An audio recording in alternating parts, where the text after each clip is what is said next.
welcome back to another video of Life with Words, where we talk all things marriage and military. If you guys want to continue seeing this content, make sure you like and subscribe. How are you guys doing today? It is Saturday. So glad it's the weekend. My birthday was yesterday, so I had an awesome Friday. I'm still having an awesome weekend. Oh, yeah. I had an awesome photo shoot. Jeremy took me to the sand dunes and took some awesome shots, and I'll upload those here for you guys as well, so you can see them. And he took me to dinner, and he got me some amazing gifts. So I am very, very happy. I did turn 21, so very, very excited about that. Purchased your first alcoholic beverages. Yes, Yep. I did. More on the fruity side than alcohol, of course, because I don't really like the taste of alcohol. Turns out, but it was very, very awesome. Yeah. Yes. So yes, that was great. I'm still. If you guys can tell, we are still recovering from how awesome yesterday was. We're kind of just in our PJs today and just chilling out, making this video for you guys. Yeah. But yeah, so we had a really good time. Before we go ahead and jump into our video, we want to go ahead and start with our woke quote. So for this week, the woke quote reads, "A marriage is not an absolute thing that you can do once and forget. It is an active partnership." This quote is super, super duper accurate, I would say, in its meaning of marriage. Because with marriage, you get married on your wedding day, and that's when your marriage starts. And it's like love in a way that you have to continue to do it. It's an action. It's not something that I got married, I have a marriage. You have to fuel it. You have to grow it. You have to nurture it every single day. Whether that's working on communicating better, whether that's working on spending more time together, things like that. So marriage is not something you just do once and it's done. It's something that takes continuous work, I would say, for sure. What about you? Hard to beat that, but really the two words that stood out to me was once and active, and that's the two big parts of the quote. Is it's not a one-time thing, like you said. It doesn't just happen once. Hey, cool, that was fun. All right, I have it for the rest of my life. It's something you have to be active in, and you have to give it your all on the daily. You have to put it in. Even when you're tired and you don't want to, you have to think, man, how can I be a better spouse? How can I be better for my relationship? Yep. And you'll be successful in your marriage. Yeah. And you guys, of course, as always, let us know down below what that quote means to you, how it resonates with you. And guys, let's just be active in our marriages. Use this as a wake up quote, per se, because we're not perfect in our marriages, and sometimes we get complacent, but Absolutely. that there's always room to turn that around. So yeah. All right, I'm sure you guys can kind of tell by the title what today's video is about, but we are going to be addressing the mess in a way. We're going to be talking about one of those topics that have a lot of weight to them in a way. We're going to be talking about the naysayers. Negative Nancy's. Yep. Negative Nancy's, naysayers. I think Jeremy just called them straight out haters before we were making the video. So yeah, we're going to be talking about those people, and I'm sure you guys hear those quotes all the time. You're getting married so young. You shouldn't get married young. You have your whole life to live. You have your whole life to get married. You have so much ahead of you. I'm sure all of those phrases are familiar because they're very familiar to us. Yeah. So we're going to just kind of give our little, I guess, our opinion on this and how we feel you can navigate through it, because we're all human and we all have feelings, and sometimes those things can be very much discouraging. So we just want to jump in and talk about that. Did you want to start, babe? Yeah, I think we've gotten it from all ends of the spectrum of age, like super old, and me personally, in our peer group, I can think of one example of someone saying something, and most of the time people kind of just like, why? Like, they don't ask the questions, they just want to like kind of what are you doing? Why are you doing it? Yeah, like, which I'll give them credit for that, because there are a lot of times I didn't even get a why. That's right. I just got the assumptions immediately. You know, I'm not sure about your experiences, but for me, I guess I'll just let you go first. So let me hit my example. So I was on ship for like, it was only like a 10-day little exercise out in the ocean, and I was standing in line with this one guy. Obviously, no names will be dropped. Yeah, guys. If y'all like, ooh, they're finna drop some names and give the drama, we're not naming no names. So.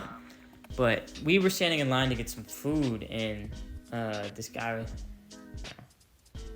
he was being, processed out of the Marine Corps for his weight failure, but that's not important. You're just gonna throw that out there. Yeah. So, like, coming from him, I was like, buddy, why are you talking to me about? He's worried about what am I doing with my life and stuff? But he was like, oh, you're married? And I was like, yeah. Like, and we're the same age. And he's like, why? You're throwing your life away. Like, you're wasting it. Like, how do you know you love her and stuff? And to be honest, that was like one of the last questions he asked. It wasn't like all these questions in the beginning trying to understand why. It was more or less like, here's my opinion on it. Like, and you're then kind of wrong for that. And again, in my head, like, the moment he's saying this up to me, I'm like, this is the pot calling the kettle black. Like, you're throwing your life away. Like, you could have made a career out of the Marine Corps, and yet you couldn't stay in the regulations.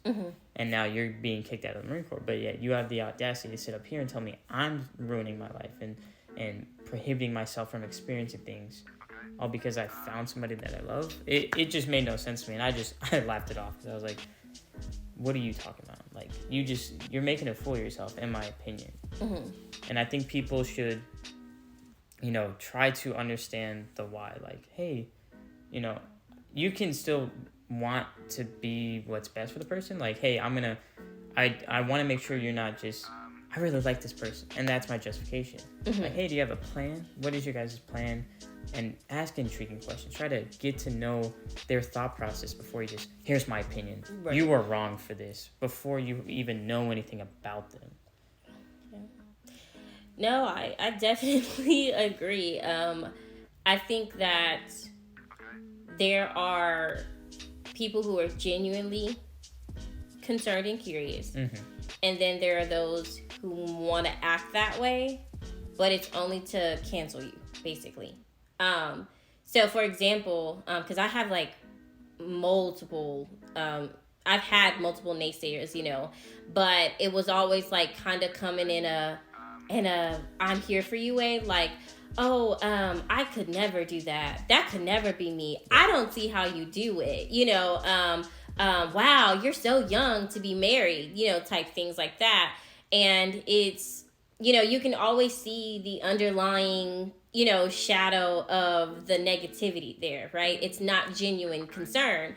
And I remember someone saying like, oh, that could never be me. And I remember saying, I know it could never be you. Like, and it's me. I know that you could never have that much loyalty to a person where you are in life right now. But I definitely can, and I kind of just left it there because I was genuinely kind of getting frustrated. So, we just want to talk about that. I feel that a lot of people will place their insecurities and weaknesses on you. Don't allow them to, do that or have that affect you. Because see it for what it is. When people are saying things like that, it's genuinely because they aren't capable of it. It doesn't give you a reason to crap on me, but, just see them for what it is. It's that you are not capable of it. I think like one of the biggest things, and I was kind of thinking about this when you said it, is a lot of times it's like, you have your whole life to live. And it's like, yeah, you're right. I have my whole life to live, but I could do it with this person. And we're still both, because we're, at the end of the day, we are married, but we're still people, right? I'm still Savannah. You're still Jeremy. We're still individuals, but we grow together. We learn together. We have amazing experiences together. We have terrible experiences together, but we do it together. And we have that person that's always going to be in our corner for whatever the experience may be. You know what I mean? So it's like, Of course, and again, I've said this multiple times. It's not like we just came out and was like, I want to be married at 18. This is my plan. I want to find the love of my life. No, God just made it happen that way. And what God puts together, no man can take apart, And I feel, I'll say this one last thing. I just feel that our generation is very much more focused on, from what I've seen, this is not even opinion. I've had friends, and again, we're not dropping names because I know you have friends just like this. Yeah. Not dropping any names, but it's who can I be with, to fulfill me temporarily. I don't see long term, and the red flags are popping up. But how many people can I just be with? How many people, and it's I've told so many people, especially so many young ladies, sit with yourself. Sit with yourself, because, we're all wanting to find love. And this generation doesn't even believe in love anymore, to be quite honest. And that's why I say it's how many people can I just interact with and build some type of bond, and then, whatever happens, and then I don't need them anymore. How many people can I do like that? And I tell people all the time, sit with yourself. Sit with yourself. I tell single people all the time, stop just going out and I need to find that love, and I need to find that love. Whether you believe in God, the universe, whomever. Sit with yourself and say, God, for me it's God. God, help me to be that wife whenever that time comes. Fix whatever is in me that's deficient, that will hinder me from being the wife I need to be to whoever my husband may be. That was a consistent prayer for me. So I feel like a lot of people just don't sit with themselves. They can't be alone. They can't do it. So, they're just like, I want to be with as many people as one, but I have all these trust issues and this and that, from whatever it may be. So now I'm going to crap on you because you do have, those things, and you have it young, So that's my opinion on that for sure. Yeah. I mean, coming up through high school, there's a time where I was single and I was like, man, like I want to find somebody, and having friends and stuff. At first I thought it was just a high school thing, but like talking to my friends and stuff, I can hear like there wasn't a ton of loyalty. Where it was like this one couple stuck together, they had their downs and ups, but they were sticking out. And I was like, it is high school, like right. Maybe it's a high school thing. But now that everybody's up in college and it's out of high school, I'm still seeing the same thing. The same pattern. It seems like people are like, I have one eye on the person I'm currently with, but this eye is out looking instead of being on this person. Mm-hmm. And it's a terrible cycle that people are in, because maybe this one person's like, man, I'm finally ready to get out there, and they trust and they have loyalty for one person, and they get cheated on. That just destroyed it. And it's going to be hard to get that same level of loyalty because of a past experience. And the more and more it happens, the level of loyalty goes down, and now we're in a bad time in society.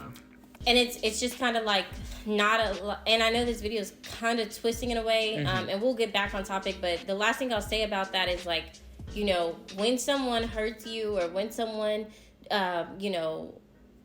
ruins the trust that you have or something like that, instead of you saying, screw that, I'm never going to get my heart involved anymore, I'm never going to do any of those things, and I'm just going to go out and use people until I don't feel like it anymore, and move on to the next. Again, sit with yourself.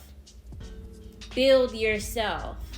Because the next person you get with doesn't deserve, that lack of trust. And then you give that, and then that could have been the wife or the husband that was for you. But now because you didn't sit with yourself and fix that within yourself, they don't have the opportunity, to be that person for you. And here we go in the cycle again. So that we kind of sidetracked a little bit, but that's what we would say on that for sure. Getting back on track, back to the naysayers. But I feel like that's what naysayers are built of. Yeah, if that makes sense. One thing that the whole you're so young, that is very what is that phrase you use when you're like, what is something have to do with the price of China kind of thing? It's one of those things for me where I'm like, what does this have to do with the price of tea in China? Yeah. Because there are people 30, 40, 50, and got married at 30, 40, 50. Not married right now. Age does not have something to do with it, because people naturally think, and I'm going to sit on this and I will die on this hill. People naturally think that with age comes experience and wisdom, right? We just think that, genuinely. But there are some people who have age, not put themselves out there to get the experience, definitely don't have the wisdom. If you don't believe me, look at the 30, 40, 50-year-olds that are up in age, right? Should have wisdom, right? Should be happily married, right? Because they're up there, and they don't. And they are not. And they have been divorced. Marriage has nothing to do with age, and it has everything to do with what you are willing to put in, the patience that you're wanting to have, you know, and the understanding and forgiveness that you want to have. I understand that we got married at 18. So there are a couple things that are very, very clear to me. We don't know everything. We got some hurdles to jump over, for sure. Yep. And we have some internal growing that we will do along the way. Mm-hmm. And the Jeremy that's sitting right next to me, that I got married to at 18, may not be the same Jeremy at 25, 30, 35. So I had to ask myself, are you patient enough? Do you have enough gumption to allow this person to expand and grow, and you grow with them? Do you have it? That's what it takes. With young marriages, it takes two people who are going to give the other person enough space to grow. And that is very important. So going back to the naysayers, the whole "you're so young" thing, completely invalid.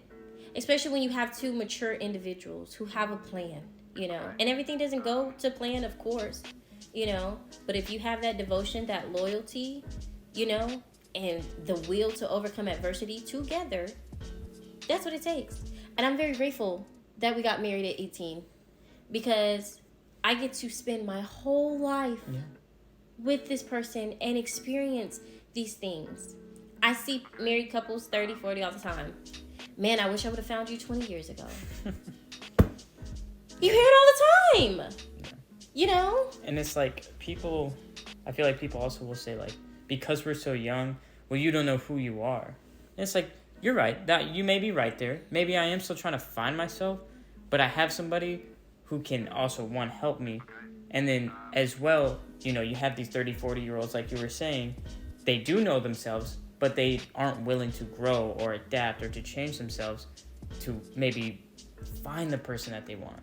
Because it's like, well, I've been this way for 40 years. Why do I have to change myself for this woman? But it's like, you're never going to, I mean, maybe you could find the person that loves how you are, but, you know, I think there's always wiggle room of like, how can I be better for this person? Mm-hmm. But if you're stuck in your ways, you're never going to think like that. You're just, right. This is how I am. You're either going to accept me or you're not. And that's why it's been 30 years. And let that 30-year-old, 40-year-old see somebody at 18 find the person that they love, and that I'm willing to, like, hey, you know, you kind of yell a lot at me. Do you mind working on controlling your anger? Mm-hmm. And it's like, yeah, you're right. You know, maybe it's other factors that had me that way. Let me work on it.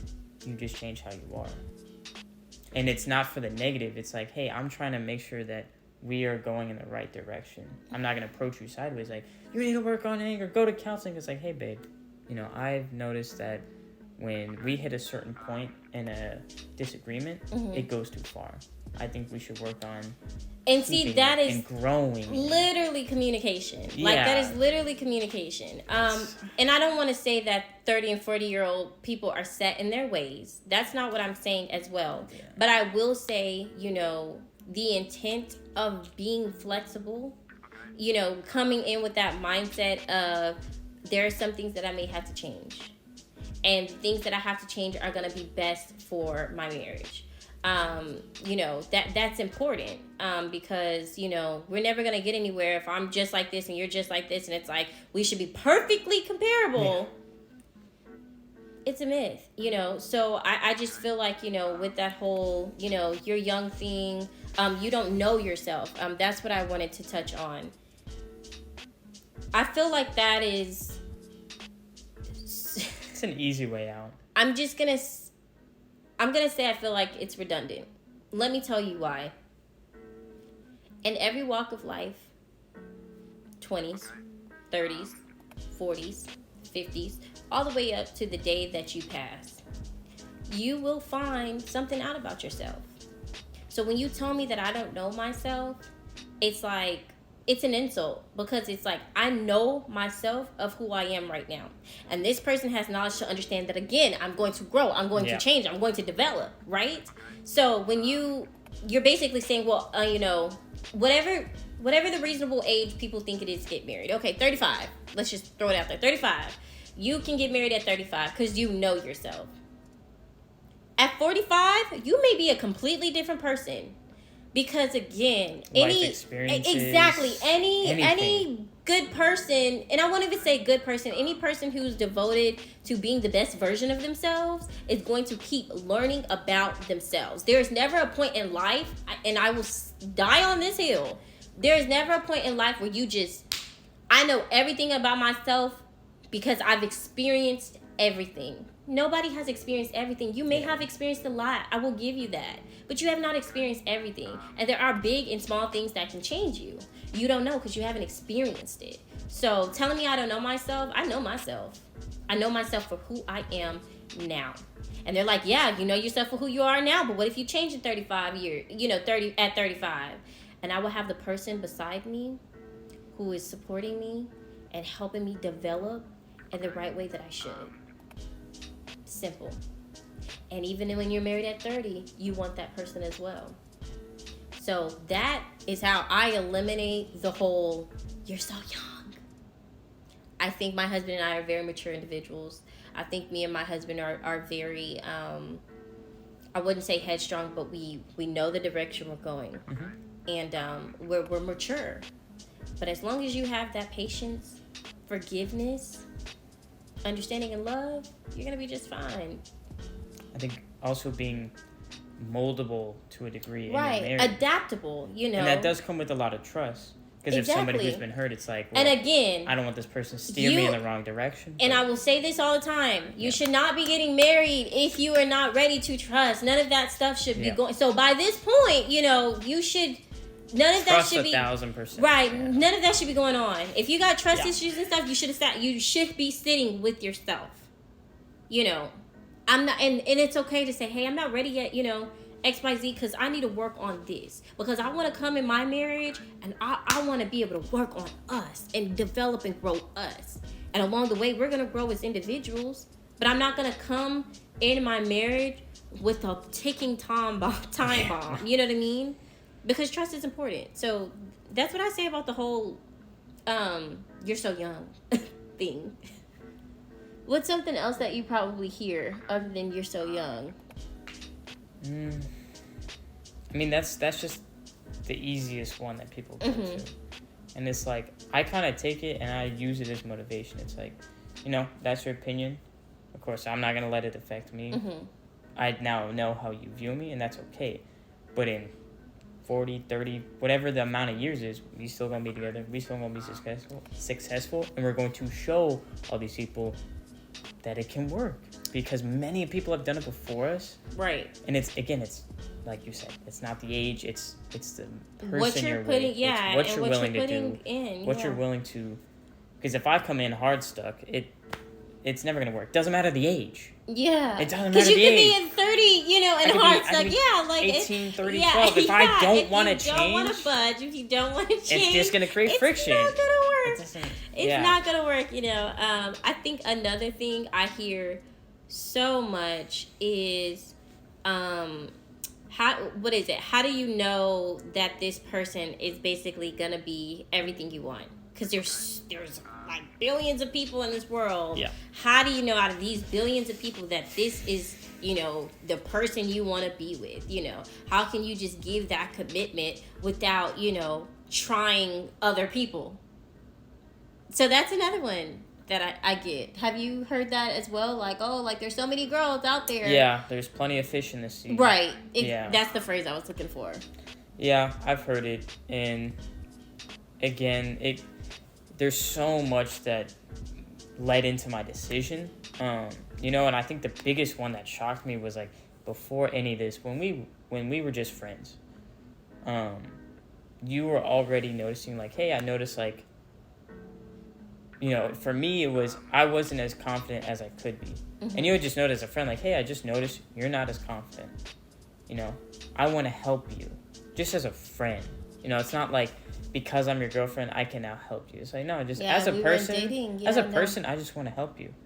And, you know, I had noticed things, and I was like, well, let me return it back because I had never, you know, had somebody, like, let me help you. Like, nothing to it. No, you have to owe me one back. Just let me help you. Right. And it was like this genuine kindness was just like, yeah. All right, this person's really cool. And now that intrigues me. I would think the word you're looking for is like you were already seeing that I was investing into... as a friend. As a friend, I was investing into you being the best version of yourself right away.